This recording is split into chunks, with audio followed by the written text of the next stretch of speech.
নমস্কার বন্ধুরা, আমার চ্যানেলে সকলকে স্বাগত জানাচ্ছি। আজকে আমি চিকেনের একটা রেসিপি দেখাবো, যেটা কোনো বাটাবাটির ঝামেলা নেই, শুধু চটজলদি একদম ঝটপট রান্না হয়ে যায় সেই রকম একটা রেসিপি, বাঞ্জারা চিকেন।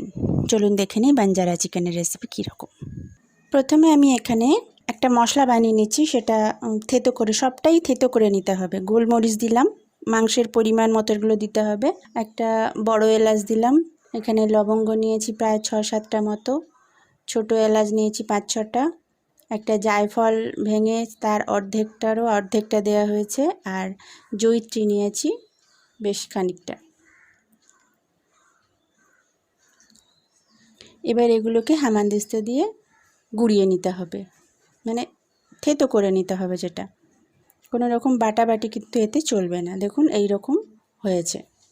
এবারে আমি মাংসের পরিমাণ মতো নিচ্ছি রসুন, এটাকেও হামানদিস্তা দিয়ে থেতো করে নিতে হবে, যতটা সম্ভব থেতো করে নেওয়া যায়। এই রকম হয়েছে থেতো করার পর। এবারে আদাটাও আমি ওইভাবেই থেতো করে নেব। হামানদিস্তা যদি না থাকে তাহলে নোড়া দিয়েও থেতো করে নেওয়া যায়। এই যে আদা রসুন আমার থেতো করা হয়ে গেছে। এবার আমি মাংসটাকে ধুয়ে জল ঝরিয়ে পরিষ্কার করে নিয়েছি, নিয়ে ওই রসুন আদা সব থেতো করা যেগুলো হলো সেগুলো এতে পরিমাণ মতো দিয়ে দিচ্ছি।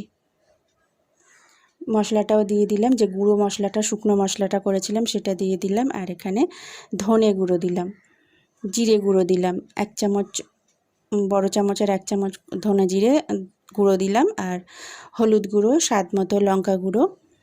এবারে টক দই দিচ্ছি 1/2 কাপ মতো, অল্প একটু নুন দিলাম, পরে আবার কষার সময়, রান্না করার সময় নুনটা দেব। সমস্ত উপকরণ খুব ভালো করে মাখিয়ে অন্তত 30 মিনিট রেখে দিতে হবে, যতক্ষণ বেশি রাখা যায় আর কি, এভাবে মাখিয়ে রেখে দিতে হবে।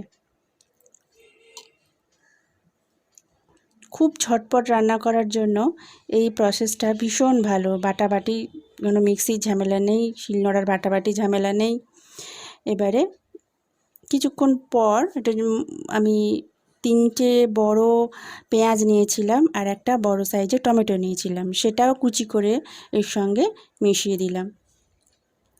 এবার সেটাকেও আমি মশলার সঙ্গে, মাংসের সঙ্গে ভালো করে মাখিয়ে আবারও খানিকক্ষণ রেখে দেবো। এটা আমি প্রথমেই দিতে ভুলে গেছিলাম, ওই জন্য পরে দিলাম। এই মাংসর মধ্যে যে দই, নুন, সমস্ত রকম মশলা আছে, তার সাথে এই টমেটো আর পেঁয়াজটা অনেকটাই নরম হয়ে যাবে। তারপর মাংসটা তৈরি করার সময় তখন তো অটোমেটিক নরম হয়েই যাবে। এবার আমি চাপা দিয়ে 1 ঘন্টা রেখে দিয়েছিলাম। আপনারা যত বেশি সময় রেখে দিতে পারবেন ততই ভালো। কড়াই আমি তেল গরম করেছি, আমি সাদা তেলেই করেছি। এবারে তেল গরম করে সমস্ত মাংসটা আমি এতে দিয়ে দেবো। সমস্ত মাংসটা দিয়ে দিয়েছি। এবারে একটু ভালো করে তেলের সঙ্গে নাড়াচাড়া করে ভালো করে মিশিয়ে নিয়ে, খুব একটা বেশি নাড়াচাড়া করতে হয় না, একটু ভালো করে মিশিয়ে নিয়ে আমি চাপা দিয়ে দেবো। মাঝারি ফ্লেমে মাংসটা কষছি আমি। এবারে যতটুকু নুন দেওয়ার বাকি ছিল দিয়ে দিলাম, একটুখানি চিনিও দিলাম। নুন চিনি মিশিয়ে দিয়েছি, ভালো করে মিশিয়ে দিয়ে এবার আমি চাপা দিয়ে দিলাম। মাঝারি আঁচে অন্তত 15 মিনিট পর আমি এসেছি। আমি এখানে আলু দিয়েছি, একটু আলু ভেজে দিয়ে দেবেন যদি মনে করেন, যদি না চান তাহলে দেওয়ার কোনো দরকার নেই। আমি আর আলু ভাজাটা এখানে দেখাইনি। দেখুন 15 মিনিট পর এই রকম অবস্থা। এবারে ওই যেটাতে ম্যারিনেট করে মাংসটা রেখেছিলাম যে পাত্রে, সেই পাত্রটা ধুয়ে আমি অল্প একটুখানি জল দিয়ে দিলাম এতে। এটা খুব বেশি ঝোল ঝোল হয় না, একটু মাখা মাখা খেতেই ভালো লাগে, কিন্তু তবুও যার যার যতটা পরিমাণ গ্রেভি দরকার সে সেরকম করে নেবেন। 10 মিনিট আমি ফুটতে দিয়েছিলাম। দেখুন 10 মিনিট পর আমি আবার ফিরে এসেছি। মাংস সমস্ত সিদ্ধ হয়ে গেছে, দেখুন হাড় থেকে মাংস খুলে বেরিয়ে এসেছে। এবারে আবার একটু নাড়াচাড়া করে দিলাম। দিয়ে চাপা দিয়ে রেখেছিলাম, আঁচ একদম বন্ধ করে দিয়ে চাপা দিয়ে রেখেছিলাম। এবারে একদম পোলাওয়ের সঙ্গে আমি এটা সার্ভ করেছি। ভীষণ ভালো খেতে হয়, একদম ঝামেলা নেই, খুব ভালো লাগে খেতে।